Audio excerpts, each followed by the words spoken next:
बड़ा आसान है। जो बात हमें आज धीरे धीरे पता चली है, बरसों 2000 और 2500 साल पहले आपको किसी ने बता दिया कि क्या था, आप मान गए, तो तब से वही मान रहे हैं जो 2500 साल पहले कहा गया था।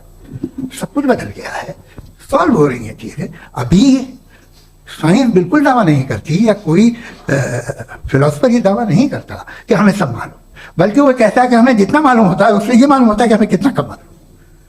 तो हम अपनी जहालत से लड़े, उसकी परस्तिश न करें। जी, थैंक यू सो मच। मैं तर्कों की श्रृंखला में राउंड 2 के लिए मुफ्ती साहब को आमंत्रित कर रहा हूं। आपके पास एक बार फिर से 7 मिनट का वक्त है। शुक्रिया। जनाब जावेद अख्तर साहब कई मर्तबा दोहरा रहे हैं कि फेथ का मतलब बताइए, फेथ का मतलब बताइए। मैंने बता दिया, फेथ सही भी होता है, गलत भी होता है। और आज हम फेथ पे बात नहीं कर रहे हैं, हम ट्रुथ और डज गॉड एग्जिस्ट पे बात कर रहे हैं। क्या डज गॉड एग्जिस्ट, ये ट्रुथ यानी गॉड है या नहीं है, इसमें से दोनों ट्रुथ क्या है। अब आप उसे फेथ कह लें, बिलीफ कह लें, नॉट माई बिजनेस। उसके बाद आपने कहा कि भाई सवाल करने से मजहब रोकता है।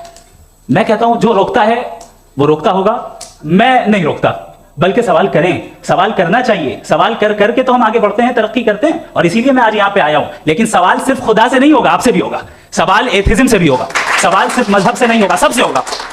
और आज मैं सवाल करूंगा और उम्मीद है कि आप जवाब देंगे। अभी तक आपने वैसे कॉन्टिंजेंसी आर्गुमेंट का कोई जवाब नहीं दिया। चलें, आपने कहा यूनिवर्स के बारे में इटर्नल क्यों नहीं बोल देते। ये चूंकि लॉजिकली पॉसिबल ही नहीं है कि यूनिवर्स इटर्नल हो।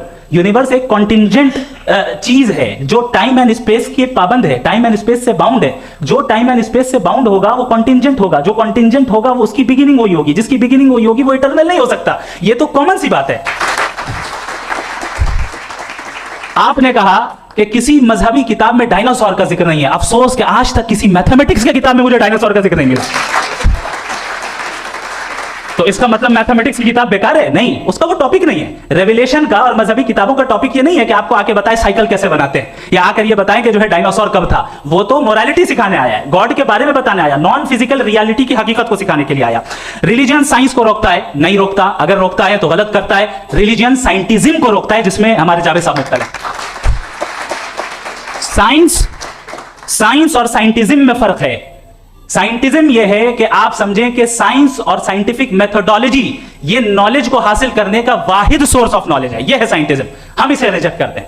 हम साइंस को तो तरक्की करते हैं। भाई आप हमारी पूरी तारीख कर लें, पढ़ लें तो आपको पता चल जाएगा। बहरहाल ये अलग टॉपिक है। उसके बाद इन्होंने एक लफ्ज कहा, वेटिकन ने फतवा दिया। वेटिकन का फतवे से कोई ताल्लुक नहीं है, दोनों कॉन्ट्राडिक्टरी अल्फाज हैं। उसके बाद उन्होंने कहा कि भाई हमें नहीं मालूम। अगर नहीं मालूम तो क्लियरली कह देना कि नहीं मालूम है, इसमें क्या हर्ज है। तो वही तो मैं कह रहा हूं ना कि आप कह दें कि नहीं मालूम, लेकिन क्लेम क्यों कर रहे हैं कि गॉड एग्जिस्ट नहीं कर रहे हैं।